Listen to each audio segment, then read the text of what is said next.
Question number 3 start करने लगे हैं। पार्ट ए है, हमें एक मैट्रिक्स दिया हुआ है ए और कहा हुआ है मल्टीप्लिकेटिव इनवर्स फाइंड करो। क्या फाइंड करो? Multiplicative inverse. अब हमें तो नहीं पता भाई ये मल्टीप्लिकेटिव इनवर्स कहते किसको है, लिखा कैसे जाता है। हमें ये पता लग गया कि डिटरमिनेंट कैसे लिखा जाता है। पता लग गया? हमें डिटरमिनेंट पता लग गया, ऐसे लिखा जाता है। अब हमें ना तो मल्टीप्लिकेटिव इनवर्स का फार्मूला पता है और ना तो सॉल्व करना आता है। सबसे पहले हम देख लेते हैं कि इसको लिखते कैसे हैं। मल्टीप्लिकेटिव इनवर्स आ जाए तो आपने लिखना कैसे है, आपने लिखना है ऐसे, मल्टीप्लिकेटिव इनवर्स ऑफ ए। ये सवाल डिटरमिनेंट वाला हो गया और मल्टीप्लिकेटिव इनवर्स वाला हो गया। अगर ये दो सवाल आपको अच्छे तरीके से समझ आ गई तो जो हमारी 1.6 एक्सरसाइज है वो झट से सॉल्व हो जाएंगे। आपने कहना कोई टेंशन की बात ही नहीं सर, हम सॉल्व करके दिखाते हैं, आप रिलैक्स करें। ऐसा ही है। अगर ये समझ आ गया अली, समझ आ गया कि इनवर्स कैसे फाइंड होता है, डिटरमिनेंट कैसे फाइंड होता है, मल्टीप्लिकेशन कैसे होती है, ये तीन सवालों को जोड़ के हमारी 1.6 बनती है। हमारी 1.6 ऐसे समझ लो निचोड़ है, ठीक है। तो 1.5 हमने ये क्लियर करने हैं क्वेश्चन ऐसे जैसे, बस यही हमारी दुनिया है, यही हमारी कुल कायनात है। ए इनवर्स का फार्मूला क्या होता है? इनवर्स का फार्मूला होता है adjoint of A divided by determinant. Inverse का फार्मूला क्या होता है? Adjoint of A over A determinant. इसको कहते हैं एडजॉइंट ऑफ ए डिटरमिनेंट।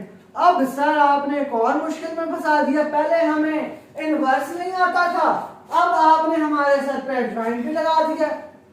ऐसे ही है, जिन स्टूडेंट्स को नहीं पता, जो अभी तैयारी कर रहे हैं, उनको कैसे पता लगेगा कि सर अभी तो हम चक्रों में थे कि ए इनवर्स नहीं हमसे फाइंड हो रहा था, अब हमने आपने एडजॉइंट भी दे दिया, आपने ए डी जे लिख दिया, उसको कह रहे हैं क्या है ये एडजॉइंट। ये सर वाकई एडजॉइंट है। मैंने आपको बताना है कि एडजॉइंट ऑफ ए किसको कहते हैं या कैसे निकालते हैं।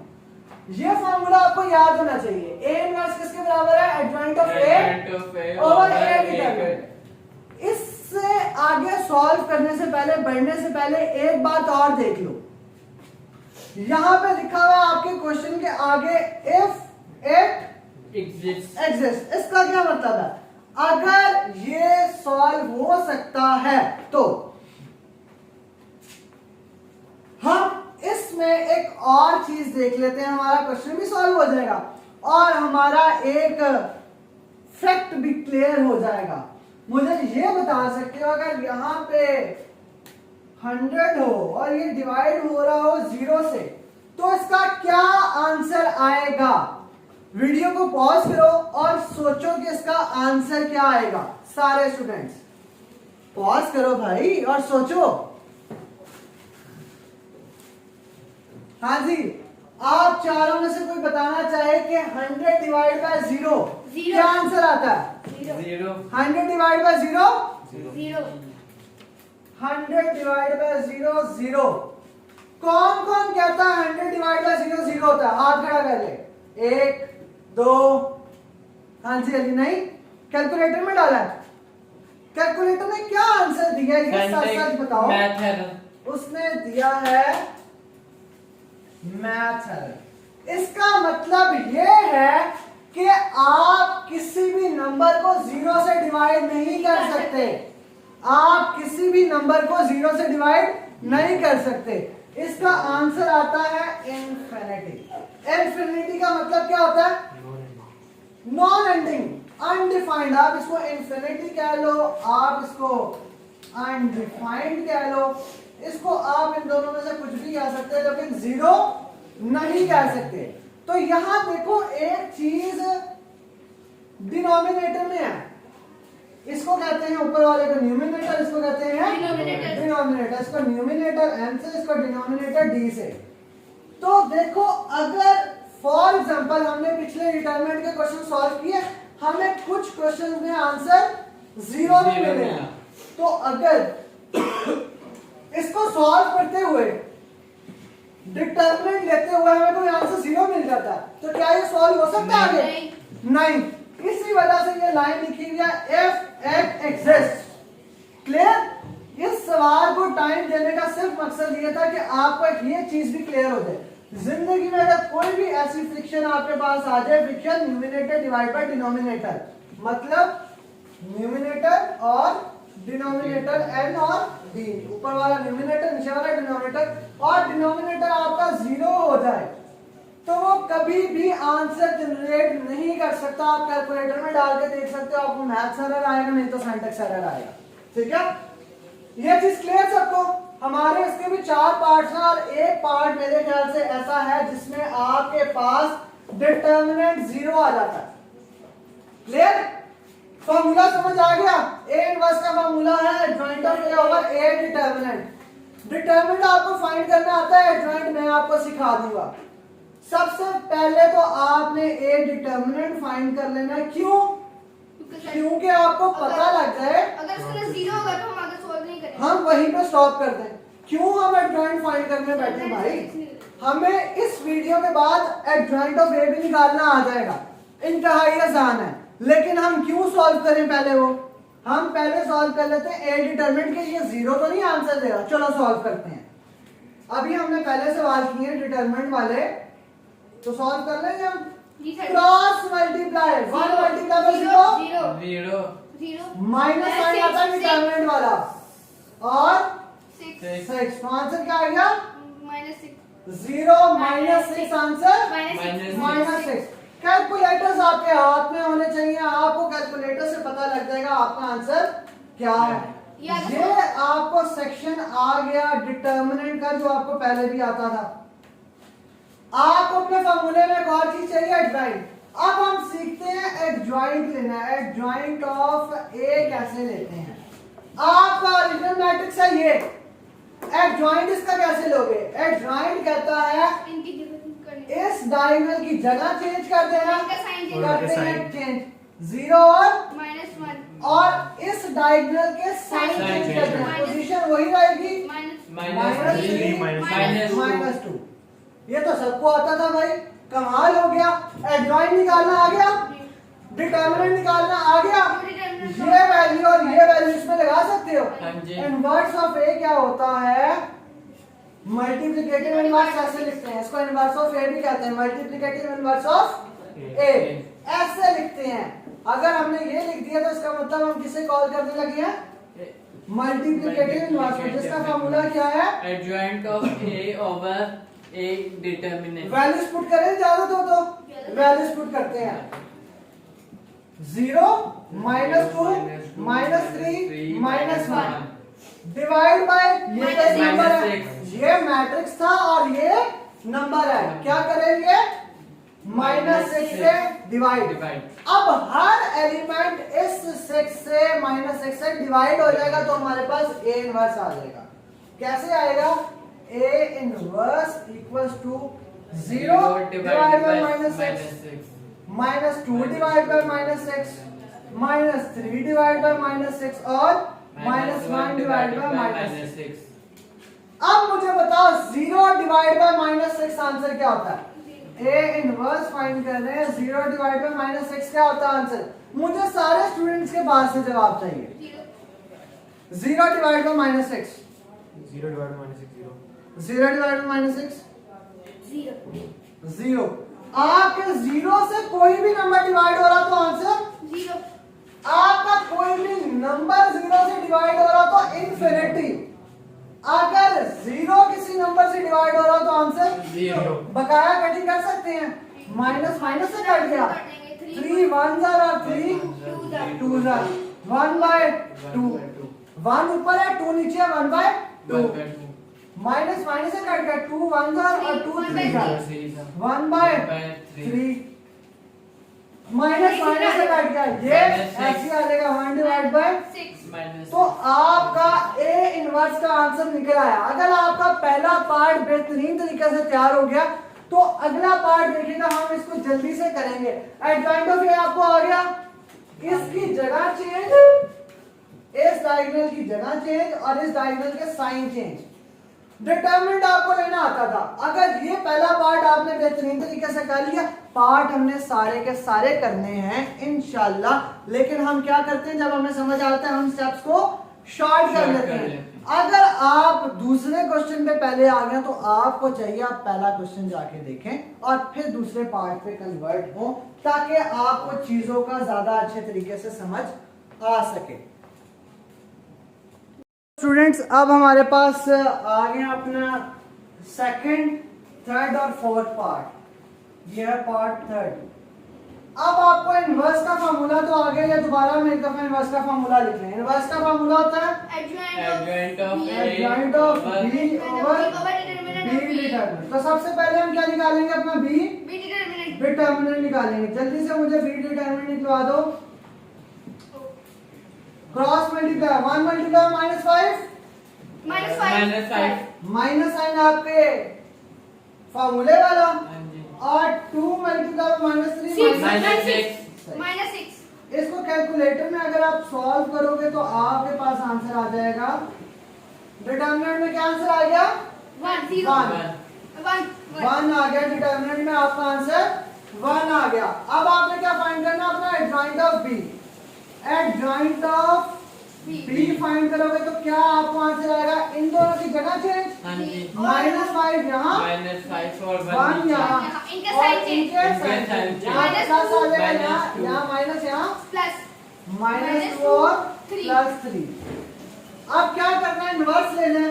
तो एडजॉइंट ओवर ये जो एडजॉइंट आया उसको 1 से डिवाइड करोगे तो 1 से कोई भी चीज डिवाइड होगी तो आंसर वही आएगा। तो हमारा आंसर क्या आ जाएगा इसका, -5 -2 1 से डिवाइड किया तो यही आंसर आ गया। हमारा आंसर यही आ गया। 1 से कोई भी चीज डिवाइड करोगे तो ठीक है। साथ बच्चे नोट करने की जरूरत नहीं है, पहले समझ लो फिर खुद ही आपको सारा। चलो ठीक है, प्रैक्टिस करो, लेकिन पहले सारे सवाल समझ लो, ठीक है। अच्छा, सेम इसका निकालो।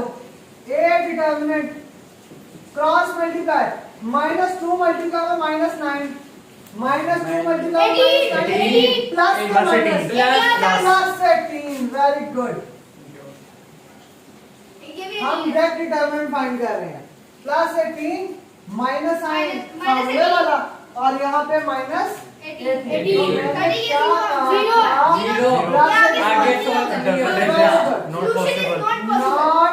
पॉसिबल। तो मैंने क्या कहा था, एक सवाल इसमें ऐसा है जिसमें सॉल्यूशन आपको पॉसिबल नहीं हो। क्यों पॉसिबल नहीं है, वेरी गुड। डिटरमिनेंट में 0 डालेंगे तो अनडिफाइंड आंसर आएगा, ठीक है। डी पार्ट अपना सॉल्व करें। डी का हमने लेना है डिटरमिनेंट, पहले हम इसको फॉर्म में लिख लेते हैं। 1 3/4 2 cross multiply 1/2 multiply by 2 1/2 multiply by 2 -3/4 multiply by 1। अब बताओ 31/4 और 3/4 माइनस 1/4 3/4 1/4 -3/4 मल्टीप्लिकेशन। सर ये काट दे, 2 काट। ऊपर वाले से मल्टीप्लाई होता है, नीचे वाला से।